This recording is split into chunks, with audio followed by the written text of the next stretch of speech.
my van or my house breaks down while I'm on the road, and since I have no home base, I had to develop a kind of a system to use so that if something were to happen, I would know exactly what to do.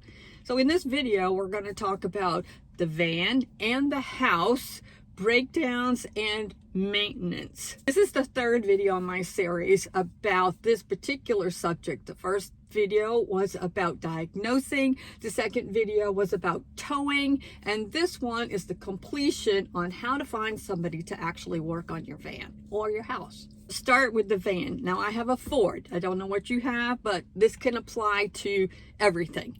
If my van were to break down, the first thing that I would need to determine is the severity of the problem. Now I have my diagnostic tool that I showed you how to use that, and I would do that first to see if I can figure out what the problem is. Now, if my van won't start, then I probably know that it has something to do with the battery.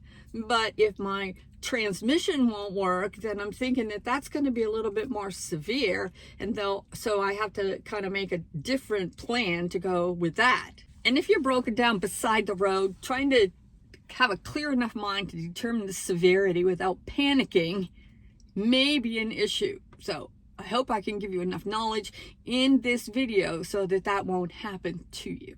But let's use my two examples here about sounds like a transmission or it's a battery. If it's a transmission and I feel like it's serious enough so that I need an expert in it, then probably I'm going to be determining whether or not I want to go to a Ford dealership or whether or not I want to find some kind of a repair shop that would be able to do transmissions. If you watch my video about how to interview a mechanic, then this would now definitely come into play. I would assume that the Ford dealership would know how to diagnose and fix my transmission. If I decided to go to some kind of other repair shop because I'm not anywhere near a Ford dealership, then that script would come into play, how I would determine whether or not I wanted to go to that place. And remember, ask questions, ask questions, ask questions, because they may say it's one thing and you may know it's not that thing. On the flip side, if I thought it was my battery, then perhaps what I would first do is try to find somebody to jump it for me. I don't have one of those little machines. It's on my wish list to get so that I could jump it myself, but I don't at the moment. If that worked and I could get it a jump start, then I'm pretty sure it's the battery. So I probably would drive to the nearest battery place and see if I could get them to help me switch out the battery, because I know my battery is under my front seat and I know that it's probably too heavy for me to get out and put another one in. If I don't think I'm going to be able to do that, then I would get and find a mobile mechanic. I don't know if you've used one or not, but we're going to talk about that, especially for the house in a minute. But I would call a mobile mechanic and find out a few things. And first thing is, how much is a service call? And a second is if they have the ability to get a battery and bring it to me. If all of those things check out, I might have to call 2 or 3 mobile mechanics because I needed to find someone who could do it right away. And they are going to have different prices on how much the service call is, and so have it in your mind how much you want to pay for that. So that's kind of what I would do if my van broke down. I don't have a lot of experience in it, and maybe you do, so please leave in the comments and tell me what you do if you have something going on with your van. Now, maintenance, on the other hand, if you don't have a home base like I do, then I'm going to do it a little different probably than you do if you have a home base. If you have a home base, then you probably would, when you go there, you would have all your maintenance done there because you are familiar with all the places, you know them. Well, I don't have a home base. So let's talk about 3 things that I consider to be the major maintenance: oil changes, tires, and brakes. Oil changes, and you may not think this is a good idea, but for me it works perfectly. I go to a place like Jiffy Lube. Now, the things you have to watch out for, that is the biggest thing, is to make sure that the door is tall enough that you can get in. Not all of them are, because I've found that out the hard way. One of the reasons I really like to use them is because you can drive in. They're not even going to talk to you about lifts because I don't do lifts. So they change your oil. They're not as bad as they used to be about trying to sell you windshield wipers and air filters like they do every other time. But I go there, and they're all over the United States. So if I need it changed here, I need it changed there, then it's no problem. I also, let me say that I typically go to Maine in the summer, and I have a mechanic up there that will do that kind of thing for me that I've known my whole life, so I trust. But other than that, I usually use Jiffy Lube or one of those. For tires, I use Discount Tire, and they're everywhere. I've had good service with them, although I have a video about some major problems I had with Discount Tire. But I always go there, and they have me in the system, and so I can, from all over the United States. I like the fact that they have the certificates that you can get to go with your tires, and that cover a whole lot of road damage and a lot of things that you can get done for free because you paid for the certificate. You can go there and you can have your tires rotated for free, and I like the air check lines that you can get in and have your air checked. So wherever there's a Discount Tire, you may see me in the air check line because I have them checked regularly. Also, for brakes, I go to Midas because they're everywhere. Again, you have to watch for how tall the door is, and that happens everywhere that you go. You have to watch how tall the door is. But those are the three maintenance things that are major to me that I keep track of, and those are how I get those done. So again, leave in the comments and tell me how you get yours done. Now, if you can fix them yourself, then God bless you. But I can't, so I have to have somebody help me do that.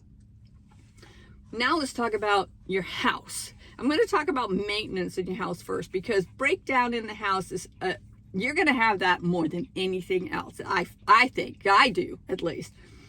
So maintenance in my house, I really only thing that I do much of is change the oil in my generator. You may not even have a generator, so you may not have to do that. We're making a video, so stop. I have it changed a couple of times a year because I don't use it that much, especially now that I don't use my inverter all the time. Another video about that.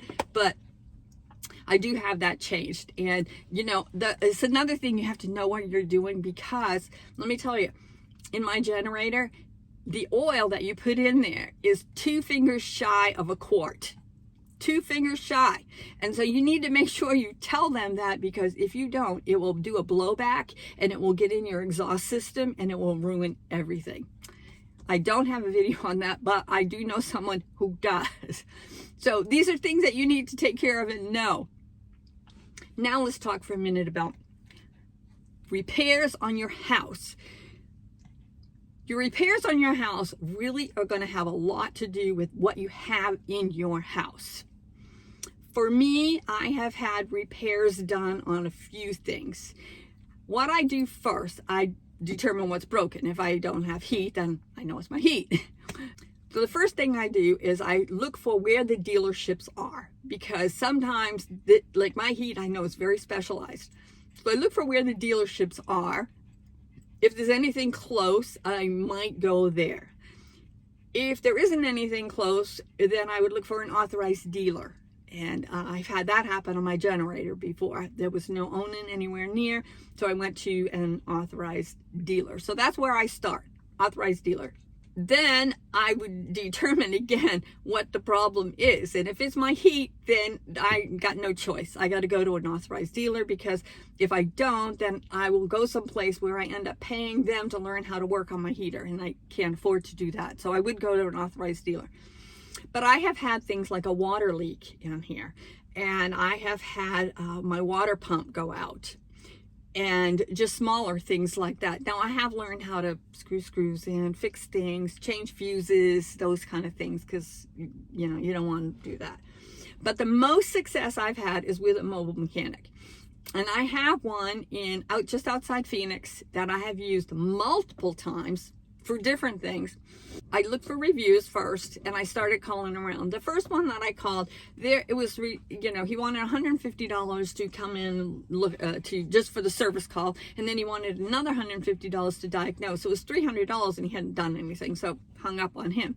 called somebody else. So the guy that I got, his service charge was very reasonable, and normally they will either come to you or meet you in, you know, Home Depot parking lot or something like that.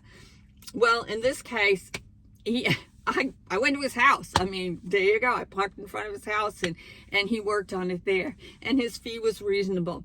He fixed my water leak. I helped him. We had to remove the refrigerator. Very personable. The next year I went back, I had him install my solar, my batteries, and my inverter. So if you want to know who that is, ask me in the comments, because I'd be happy to tell you. So if you find someone that you can trust and rely on, then, you know, that's who you want to use. Now, I'm not always near Phoenix, so I do have some other options. When I go to Maine, as I talked about that mechanic, I can have him fix a water leak for me. I also have someone in Texas that when I go there, I can have somebody work on it there. But I would recommend you find mobile mechanics and kind of rely on them, and they can fix the, you know, your Ford part, and you get it. It has to be an RV mobile mechanic. Okay, there's a difference. But I have had good experience with that, and so I would, you know, look into that. So for the Ford dealership or mom and pop, if you can find one, depending on the severity, maintenance, I use Jiffy Lube, Discount Tire, and Midas. And for the house, then I use a mobile mechanic or an authorized dealer. So that's kind of the system that I have put together, and it's not perfect, so leave it in the comments and maybe you can help me to do a better job at it, because I certainly would appreciate that. I'm going to link the other 2 videos in here in the description so that you can watch those, and also the video about how to interview a mechanic. But I hope this helps, and that is my system, and I've had 6 years learning how to do it without getting into too much trouble. And so anyway, thank you so much for watching. I'll see you next time.